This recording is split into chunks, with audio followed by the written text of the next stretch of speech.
नवरात्रीत गरबा आणि दांडिया का खेळला जातो, त्यातील नेमका फरक काय हे जाणून घेण्यासाठी तुम्ही आधी चॅनलवर नवे असाल तर चॅनलला सबस्क्राइब नक्की करा आणि व्हिडिओ शेवटपर्यंत नक्की पहा।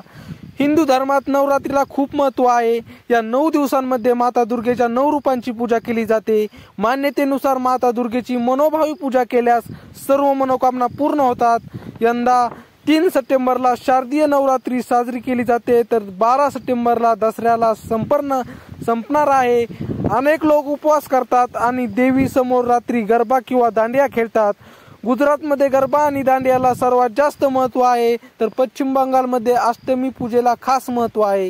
चला जाणून घेऊया गरबा आणि दांडियाचा इतिहास काय आहे।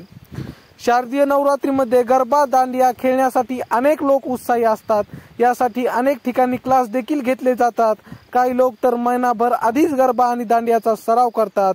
गुजरातच्या संस्कृतीचा एक भाग असून ते गुजराती लोकांसाठी सर्वात प्रसिद्ध मानले जाते। या निमित्ताने रंगबेरंगी गरब्याचे कपडे परिधान करायला मिळतात। या कपड्यांमध्ये प्रत्येक जण खूपच सुंदर दिसतो। गरबा प्राचीन काळी सुरू झाला होता, जो आता परंपरा बनला आहे। गरबा या शब्द संस्कृत मधील गर्भ या शब्दापासून आलेला आहे, ज्याचा अर्थ गर्भाशय असा होतो। गरबा दांडिया खेळताना एक वर्तुळाकार खेळला जातो। जेव्हा अनेक लोक एकत्र येतात तेव्हा वर्तुळात हे खेळले जाते। हे एक काळाचे प्रतीक आहे। तसेच हिंदू धर्मात चक्राला खूप महत्त्व आहे। जीवनाच्या चक्रात जन्म, मृत्यू आणि पुनर्जन्म यांचा समावेश असतो। हे चक्र सतत फिरत असते। नवरात्रीत 9 दिवस मातेचा जागर आणि तिची उपासना करतो।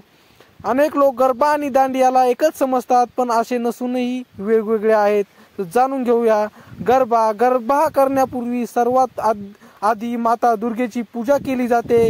यानंतर महिला मातेच्या दुर्गेच्या मातीच्या भांड्यात छिद्र करतात आणि त्यामध्ये दिवा लावतात। यानंतर चांदीचे नाणे टाकले जाते। त्यानंतर त्याच दिव्याच्या उजेडात गरबा केला जातो। यामध्ये महिला आणि पुरुष ग्रुपने गरबा खेळतात। तसेच गरबा खेळण्यासाठी रंगीत कपडे परिधान केले जातात। दांडिया तुम्ही नवरात्री दांडिया देखील खेळू शकता।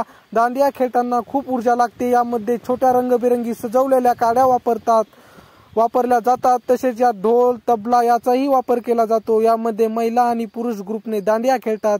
देवी समोर दांडिया खेळताना वातावरणात सकारात्मकता निर्माण होते। मित्रांनो, ही माहिती तुम्हाला आवडली असेल तर नक्की लाईक करा आणि तुम्ही गरबा खेळलाय का, दांडिया खेळलाय का, कमेंटमध्ये नक्की सांगा आणि आमचे असेच नवनवीन व्हिडिओ पाहण्यासाठी आमच्या चॅनलला सबस्क्राइब नक्की करा। धन्यवाद। भेटूया पुढच्या व्हिडिओमध्ये।